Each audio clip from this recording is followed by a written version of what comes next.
স্ত্রীর সঙ্গে আর কি করো, স্ত্রীর সঙ্গে মজাক করুন, পানি ছিটিয়ে দেন, যেন পৌষ মাসে ছিটিয়ে দিও না, মারামারি হলে আমি জানি না, আমি বৈশাখ মাসে বলছি।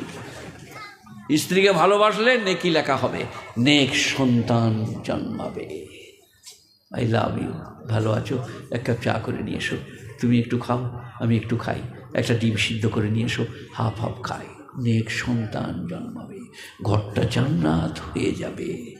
আমাদের মেয়েরা সাজে না তা লয়, চিক পিক পাক পোক, গাল পালিশ, ঠোঁট পালিশ, লাক পালিশ দিয়ে কোথায় ঘুরে বেড়াচ্ছে, বোলপুরের মেলায়। ফেরেশতারা বললে ধর ধর, লেগে লেগে ওর নামটা লেগে রাখ। তারপরে চলে গিয়েছে খালা, ফেরেশতারা কবরে বললে স্ট্যান্ড আপ, দাঁড়াও। বলে আমি কিছু করিনি বাপ, আমি নামাজ রোজা স্বামী ভক্তি। বলে গাল পালিশ ঠোঁট পালিশ লাগিয়ে কোথা গেলে? বলে হ্যাঁ একদিন হয়ে গেল গো, বোলপুর মেলা গেল। বলে এবার রেডি হওয়া, গাল চেঁচে দুবে বেরে, ফাবড়া করে গাঁইতি করে চলবে না, স্বামীর জন্যে গাল পালিশ